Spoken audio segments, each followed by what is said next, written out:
escatología, incluyendo la muerte, incluyendo cuántas cosas que usted y yo podemos entender. Eso es escatología. La importancia de estudiar los acontecimientos del tiempo del fin. Ok, déjame salirme de aquí y voy a continuar con ustedes allá. Mire esto, página 17.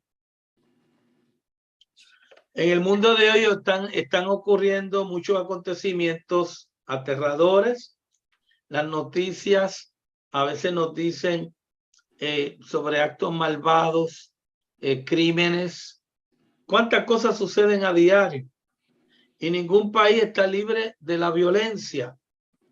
Nuestros temores de persecución inesperada, actos violentos, no son diferentes a los que sufrieron los cristianos tesalonicenses, que enfrentaban persecuciones e informes intimidantes acerca de su esperanza para su futuro espiritual en Cristo.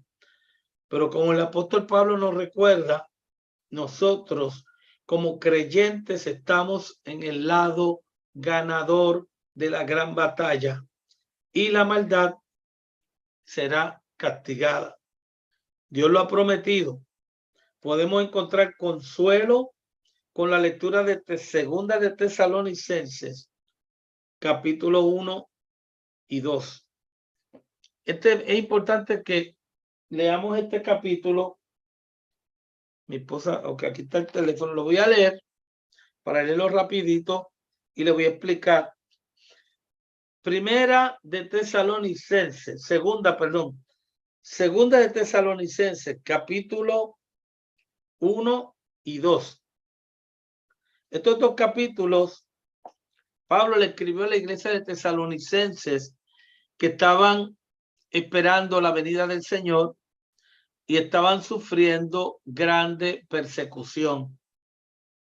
Era una iglesia como la nuestra, lo único que ellos estaban sufriendo una grave persecución. Estaban siendo perseguidos por su fe. Y encima de esto ellos estaban esperando la venida del Señor. Dice la historia que los tesalonicenses se paraban a mirar al cielo, a esperar que Cristo llegara.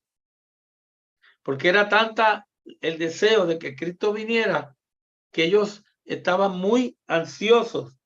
Y dice aquí, voy a leer 1 Tesalonicenses capítulo 1, lo que el apóstol le escribe a esta iglesia. Dice Pablo, Silvano y Timoteo a la iglesia de los tesalonicenses. Pablo andaba con Silvano y con Timoteo y le está escribiendo esta carta a la iglesia de Tesalónica. Y les dice, gracia y paz a vosotros de Dios vuestro Padre. Este es el saludo. Entonces, en el versículo 3 comienza diciéndoles, debemos siempre dar gracias a Dios por vosotros, por ustedes, hermanos, como es digno, por cuanto vuestra fe va creciendo y el amor de todos y cada uno de nosotros abunda para con los demás.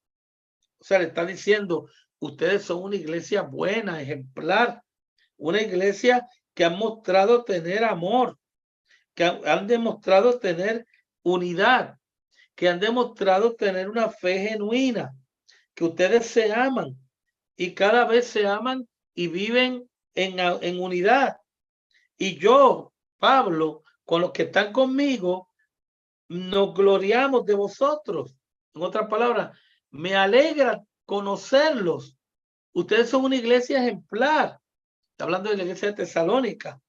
Por tu paciencia y fe en las persecuciones que están sufriendo y las tribulaciones que están soportando.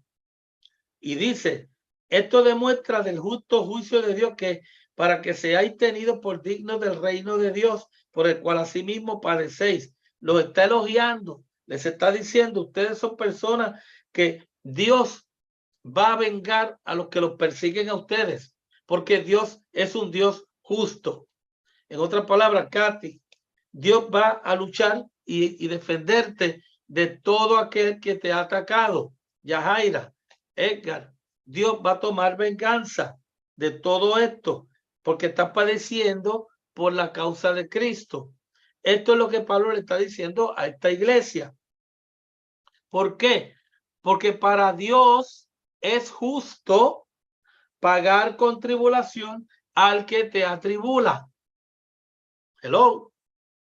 Dios ve el sufrimiento que nosotros pasamos y para Dios es justo castigar a todas esas personas que nos hacen sentir tribulación y persecución. Y dice, y a vosotros que sois atribulados, daros reposo con nosotros. Y Dios quiere darnos el descanso y Él ha prometido que ha de vengar a los que nos atribulan como iglesia. Y dice aquí que los va a destruir con llama de fuego para dar retribución, o sea, darle pago a los que no conocieron a Dios ni obedecen al evangelio de nuestro Señor Jesucristo, los cuales, se está hablando de los impíos, aquel que no ha querido aceptar a Cristo, que tú le has predicado y se ha burlado de ti, que está apartado, dice que se ha burlado de ti, que Dios lo va a castigar con juicio de fuego cuando venga en aquel día para ser glorificado en sus santos y ser admirado en todos los que cayeron. Por lo cual asimismo oramos siempre por vosotros, para que nuestro Dios os tenga por dignos de su llamamiento y cumpla todo propósito de bondad y toda obra con fe y poder, para que el Señor de nuestro Señor Jesucristo sea glorificado. En otras palabras, él está diciendo, iglesia de Tesalónica, Dios conoce tu persecución. Dios conoce tu dolor. Dios conoce que aquellos que te persiguen te están haciendo sufrir. Pero a la misma vez Dios ve tu paciencia y el cuidado que tú tienes por servirle a Dios. Y como Dios ve eso, Dios te va a vengar. Va a vengar a tus enemigos con justo juicio. Y esto es lo que Pablo le dice en este primer capítulo de segunda de Tesalonicenses a la iglesia de Tesalónica. En el capítulo 2, ahora él les recuerda unas profecías que el Señor dejó a la iglesia. Mire qué bonito. Pero con respecto a la venida del Señor, nuestro Jesucristo, y nuestra reunión con él, te ruego, Katy, Yajaira, Edgar, Roberto, Templo Sinaí, en relación a la venida del Señor, que prometió que iba a venir, te ruego que no te dejes mover fácilmente de vuestro modo de pensar. Esto parece una predicación, ¿verdad? No te dejes mover de tu modo de pensar, ni os conturbéis. En otras palabras, no te turbes. Conturbéis habla de turbarse. No te turbes. ¿Y qué es turbarse?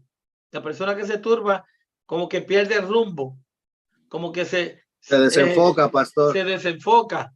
No conturbéis ni por espíritu, ni por palabra, ni por carta. O sea, no te vaya a confundir, que no venga a venir alguien diciendo que yo dije algo diferente a lo que ya ustedes conocen, porque habían falsos maestros. No otras palabras, por nada del mundo te desenfoca. Por nada.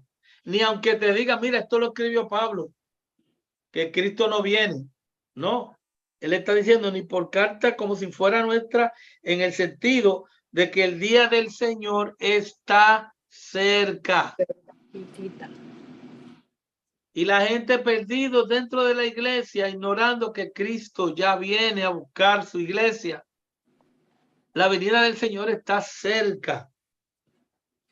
Y vuelve y dice en el versículo 3, nadie os engañe en ninguna manera, porque no vendrá sin que antes venga la apostasía y se manifieste el hombre de pecado, el hijo de perdición. Cristo no va a venir hasta que venga la apostasía. ¿Y qué es la apostasía? Alguien que tenga ya el conocimiento, ¿qué es la apostasía? La apostasía es que está blasfemando el nombre de Dios, está usando el nombre de Dios en vano. Y más o menos, apostasía, Katy. ¿Ah? Apostasía es cuando una persona que era creyente, que era cristiano, evangélico, ahora no lo es. Y ahora todo lo que conoció del evangelio lo niega y lo maldice. ¿Entiende? Dice, eso era mentira. Oh, okay. Eso es apostasía, es cambiar de pensamiento y volverse contrario a lo que antes se afirmó. Reniega de la palabra de Dios, entonces.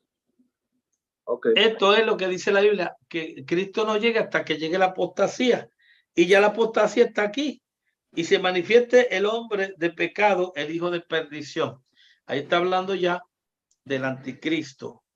Cuando llegue Cristo llega, cuando viene mucha apostasía, ya el ambiente. Mire, hoy yo vi en una noticia que el Papa aprobó, no sé si ustedes lo leyeron, aprobó la agenda del arcoíris. Ustedes saben lo que quiere decir eso, ¿verdad? Sí, pastor. Desde el otro día, ya él le preguntaron que qué él llevaba en cada viaje y él dijo que llevaba un rosario y llevaba un Via Crucis del fracaso de Dios. Así lo dijo. Que yo digo, Dios mío, pero ¿qué es eso? Y quiere cambiar la Biblia. El fracaso de Jesús del Via Crucis. Ajá.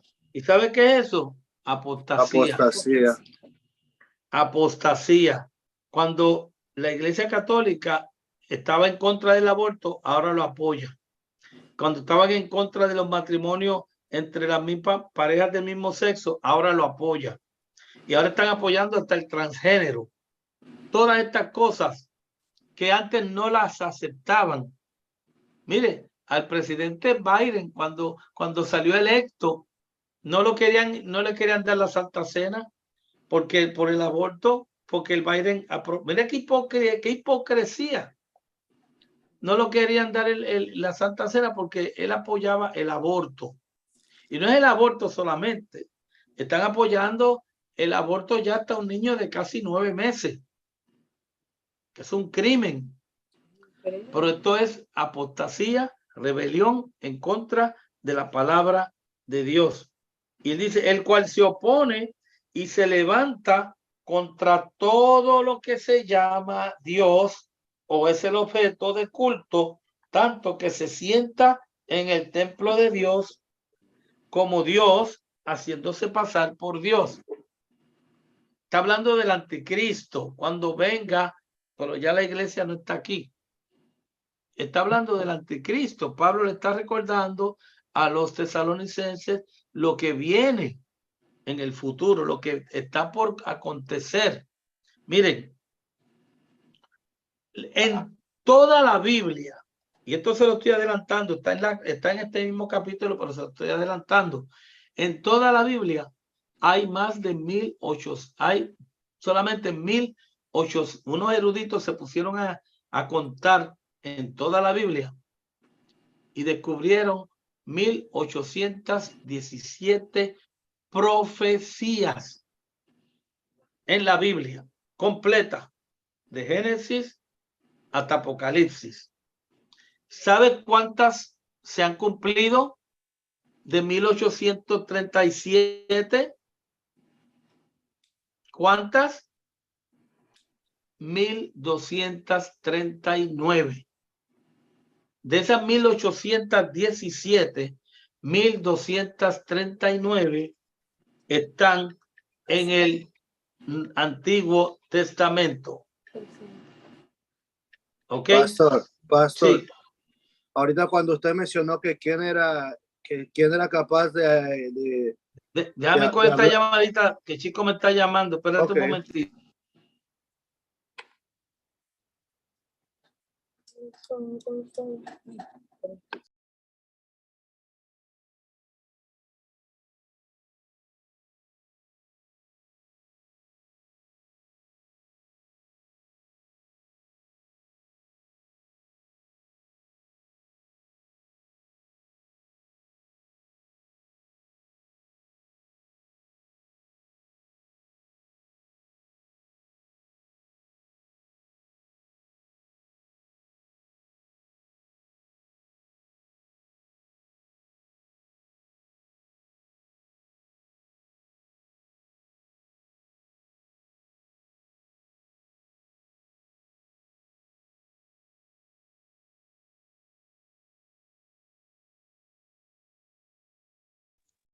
Dios te bendiga. Amén. Amén, amén. Amén. Gracias al Señor, chico. Salió bien. Lo mandaron para la casa, pero tiene una infección en la orina. Les estaba diciendo que Edgar me dijo. Estamos en YouTube, pastor. ¿Ah? Estamos en YouTube. Sí, yo sé. En el 1817 profecías que están en la Biblia, 1239 están en el Antiguo Testamento. Tomen esos números. 1817, réstele 1239. 578. 578 están en el Nuevo Testamento. ¿Cuántas faltan para que se por cumplirse? Esa misma. ¿Ah? 578. Y esas están en el Nuevo Testamento. ¿Verdad? Ok. Pastor, ahorita cuando usted estaba hablando de que quién podría ser posible predecir el futuro y eso, o escribir algo, y esto me llevó a mi mente que en Mateo 24 Jesús dice, cuando Jesús salió del templo y se iba, se acercaron sus discípulos para mostrarle los edificios del templo. Respondiendo él les dijo, ¿veis todo esto? De cierto os digo que no quedará aquí piedra sobre piedra que no sea derribada. Ya les estaba diciendo que ese templo lo único que iba a quedar, que lo que es un muro ahora, el muro de los, ¿cómo que le dicen a eso? De los lamentos. Los lamentos. Sí, Ese templo, eso es lo único que quedó del templo. Okay, esa profecía se cumplió en el año 70 de la iglesia. Esa se cumplió. Hay muchas profecías que ya han cumplido, pero la pregunta es, ¿qué te hace pensar que las profecías que faltan de cumplirse no se cumplirán?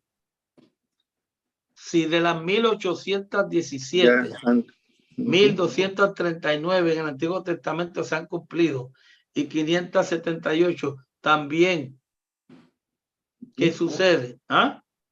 El apóstol Pablo le está recordando aquí a los tesalonicenses de todos estos eventos. Miren, ¿no os acordáis que cuando yo estaba todavía con vosotros os decía esto?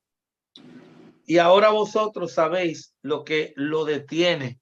¿Qué detiene al anticristo y al fin del mundo? ¿Qué es lo que detiene? La iglesia.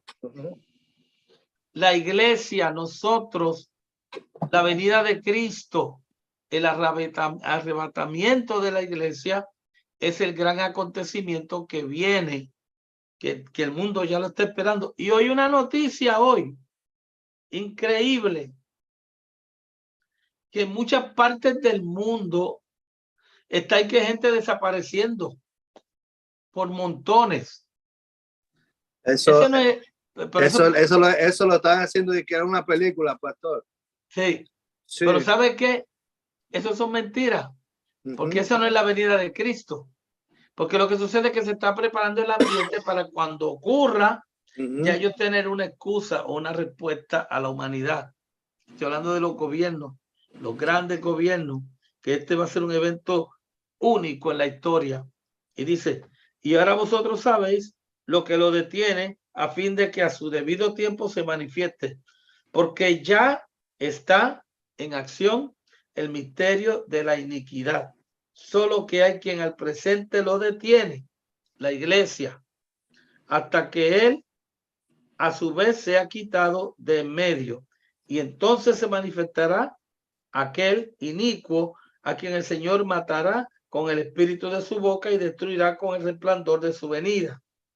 Inicuo cuyo advenimiento es por obra de Satanás, con gran poder y señales, prodigios, mentirosos y con todo engaño de... Aquí el apóstol está dando la profecía de la venida, de la segunda venida de Cristo, que vendrá a destruir al anticristo. Pero esto sucederá después que la iglesia haya sido levantada, después de la gran tribulación. Pero le quería adelantar esto para como introducción de este curso que estamos estudiando de escatología. Voy a seguir acá. La profecía bíblica como evidencia de inspiración. Un erudito que se lo puse aquí, 1817 profecías en la Biblia entera, 1239 en el Antiguo Testamento y 578 en el Antiguo Testamento.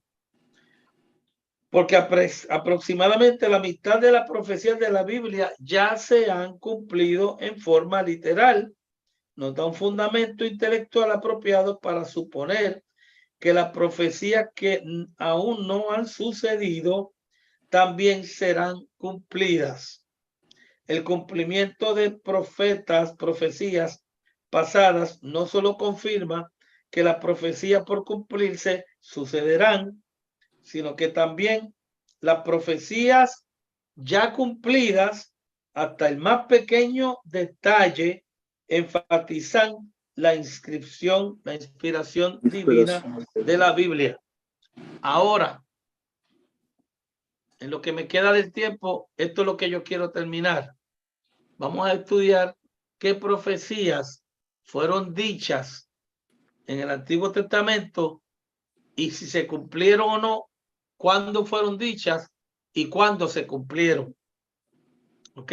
Mire bien, en esta página 17, en el tercer párrafo, ¿qué dice Pablo que pasará con aquellos que persiguen a los hijos de Dios? Que serán castigados. Que ser... Ay, padre, estoy en YouTube. Miren, por ejemplo, el nacimiento de Jesucristo fue anunciado por el profeta Miqueas aproximadamente unos 700 años antes de que naciera. Búscame Miqueas capítulo 2, 5, 2. Aquí. Miqueas, ¿lo tiene, Katy? Y Edgar, tú me buscas Zacarías 9:9. Miqueas 5, 2 y el 4 al 5. ¿Lo tienen? Amén. Léelo, Katy. Miqueas 5, 2, 4 y 5. Sí. Estoy hablando de la profecía del nacimiento de Jesús. 700 años profetizado por Miqueas antes de que ocurriera. ¿Qué dice Miqueas? El profeta, ¿qué dijo? Pero tú, Belén Éfrata, pequeña para estar entre las familias de Judá, de ti me saldrá el que será Señor en Israel. Y sus salidas son desde el principio, desde los días de la eternidad. Versículo 4. Ajá. Y él estará y apacentará con poder de Jehová, con grandeza del nombre de Jehová su Dios.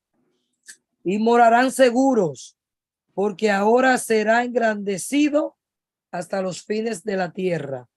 Y este será nuestra paz. Cuando el asirio viniera a nuestra tierra y cuando hollare nuestros palacios, entonces levantaremos contra él 7 pastores y 8 hombres principales. ¿Qué versículo puede ser? 5. Versículo 5. Usted me dio 2. Ok. 4 y 5. Ahí, ¿qué dice? Que de Belén nacerá, ¿verdad? El versículo 2. Ah, Katy. El versículo 2. Pero tú, Belén Éfrata. ¿Dónde nació Jesucristo? Belén. Belén de Judea. 700 años antes de que Cristo naciera, ya el profeta Miqueas lo había dicho, por inspiración divina del Espíritu Santo. La entrada triunfal de Jesús a Jerusalén fue anunciada por Zacarías 500 años antes que Cristo naciera. Zacarías 9:9. ¿Cómo entró Jesús a Jerusalén? En una carroza, en un caballo blanco, en un Mercedes Benz, no Uber, en un Uber. ¿Cómo entró? Léeme Cabalgando sobre un asno. Dice Ajá. Zacarías 9:9. Alégrate mucho, hija de Sión, da voces de júbilo, hija de Jerusalén. He aquí tu rey vendrá a ti, justo y salvador, humilde y cabalgando sobre un asno, sobre un pollino, hijo de asna. ¿Se acuerdan cuando Cristo entró a Jerusalén? Que había gozo, algarabía, que decían, Hosana al rey que llega, nuestro Salvador. La gente gozoso, contentos, alabando a Dios, llegó el rey.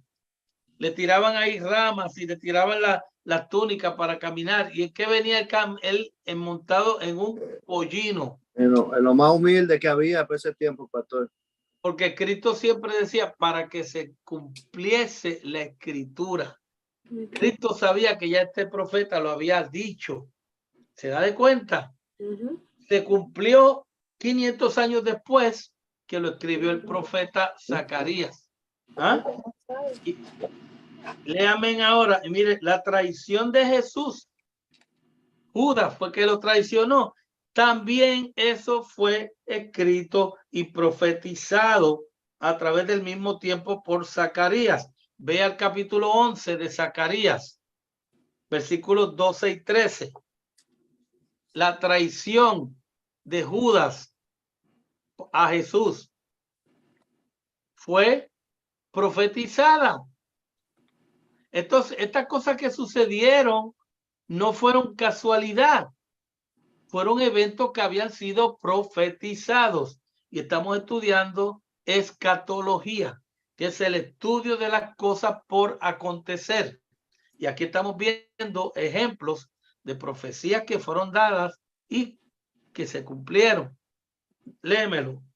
Zacarías 11, 12 y 13.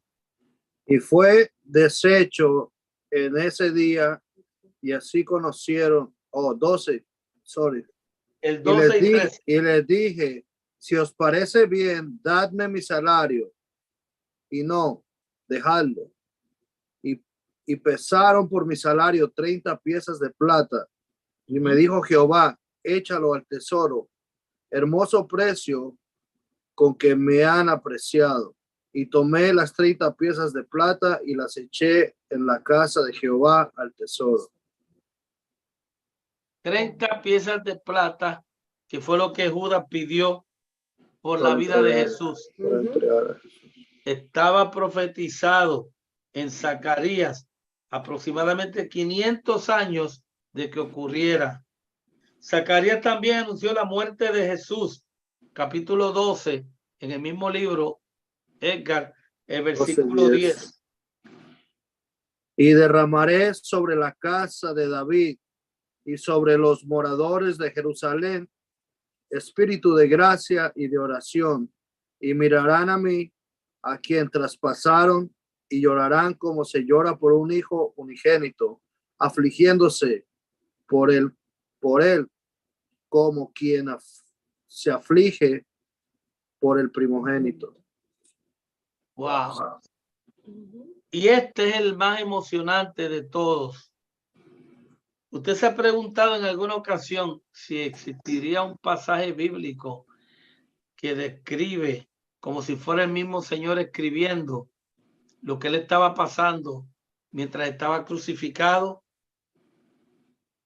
¿Quiere saber cómo se sentía él mientras estaba siendo crucificado? ¿Qué pensamientos pasaban por su mente? El Espíritu Santo lo reveló en el Salmo número 22, versículos 14 al 18. La pasión de Cristo. Léase eso con calma ahí, tranquilito, léalo. Capítulo 22, Salmo 22. Ahí tiene una rema, Edgar. Yajaira, que tú no te he visto a ti todavía. Te falta. Hace ratito. Capítulo 22, los versículos 14 al 18. Katy, oye bien. He sido derramado como aguas y todos mis huesos se descoyuntaron. Oye eso. Mi corazón fue como cera, derritiéndose en medio de mis entrañas. Como un tiesto se secó mi vigor y mi lengua se pegó a mi paladar. Y me has puesto en el polvo de la muerte, porque perros me han rodeado, me han cercado, cuadrilla de malignos. Cuadrilla de malignos, esos soldados, Horadaron mis manos y mis pies. Contar puedo mis huesos. Entre tanto, ellos me miran y me observan. Repartieron entre sí mis vestidos y sobre mi ropa echaron suertes. Wow. ¿Pasó así o no pasó?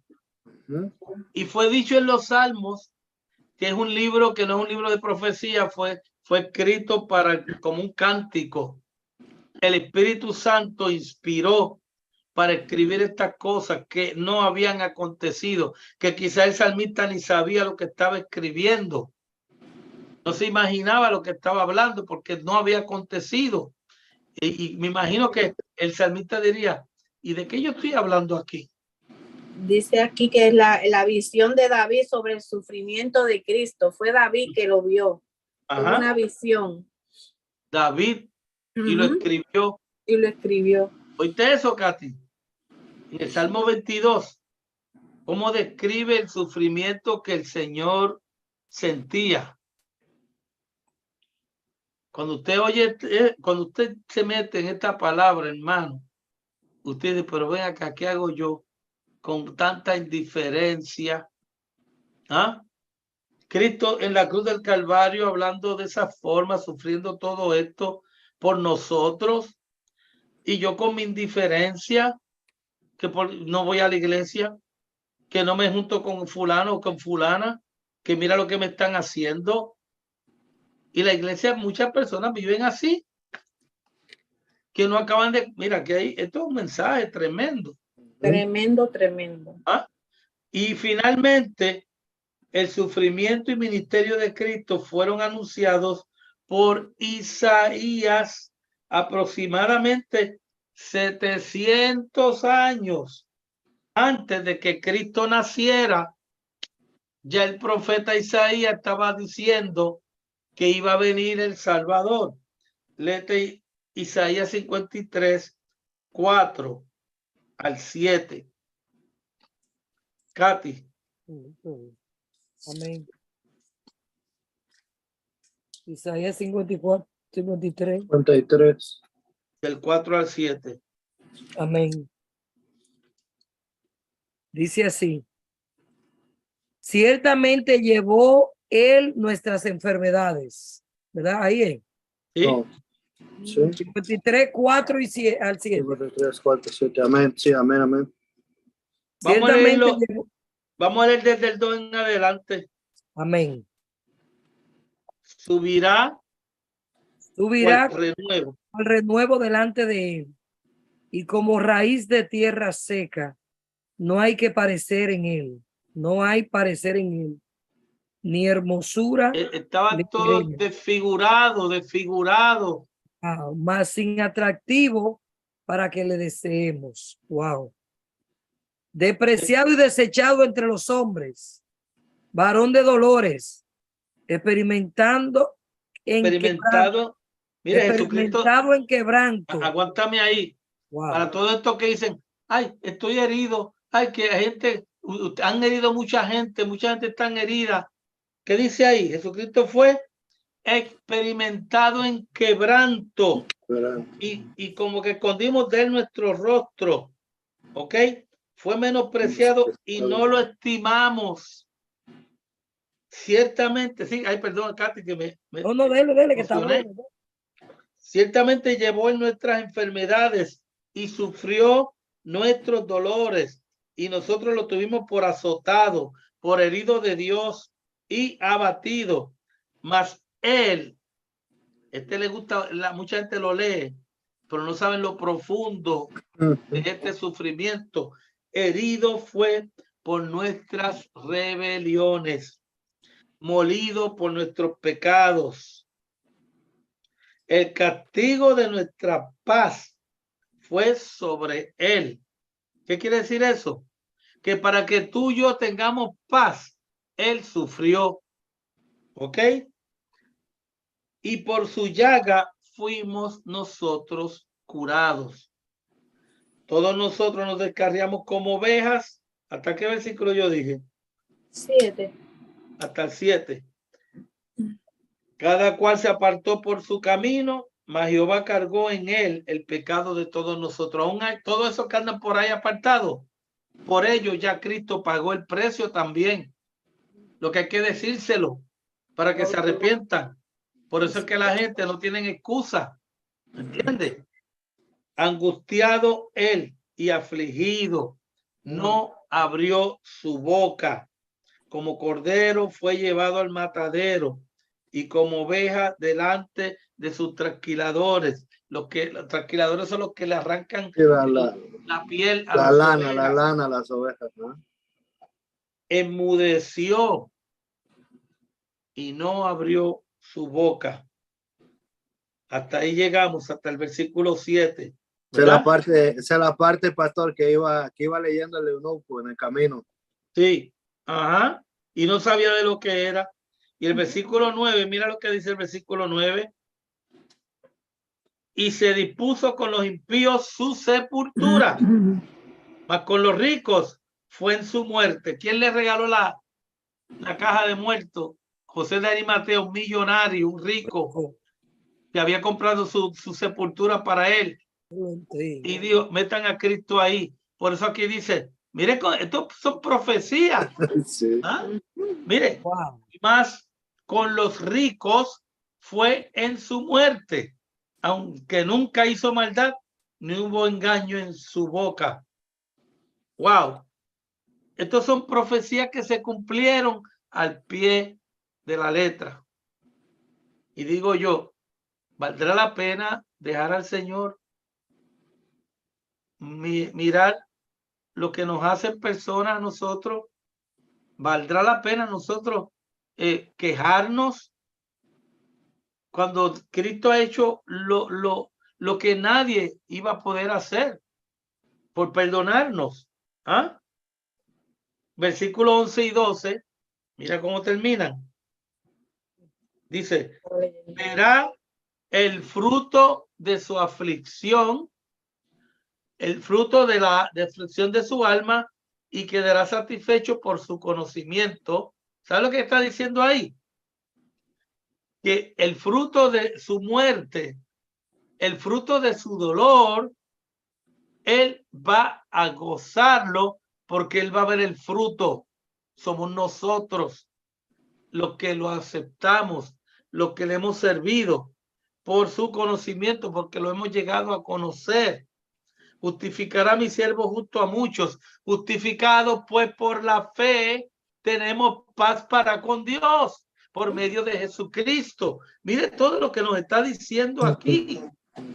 Y llevará las iniquidades de ellos. Por tanto, yo le daré parte con los grandes y con los fuertes repartirá despojos, por cuanto derramó su vida hasta la muerte y fue contado con los pecadores, habiendo él llevado el pecado de muchos y orado por los transgresores. Está hablando de nosotros también. El Señor, el fruto de su muerte en la cruz del Calvario, ¿sabe cuál es el fruto de su muerte? Nosotros, los que hemos creído en él.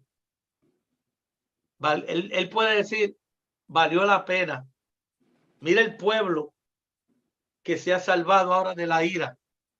Mira el pueblo que por mi sacrificio, que por mi amor ahora son salvos. Mira el pueblo que me conoce, mi pueblo, que eso era lo que Dios quería, tener su pueblo escogido desde el principio. Por ese pueblo de Israel lo negaban, volvían a él y volvían y lo negaban. Y Dios se cansó, que una vez le dijo a Moisés, voy a destruir a esta gente. Y Moisés le dijo, no lo haga. Intercedió. Mire, en estos versículos, cuando usted detalladamente se pone a leerlo, se da de cuenta que usted y yo estamos en ese plan. Wow,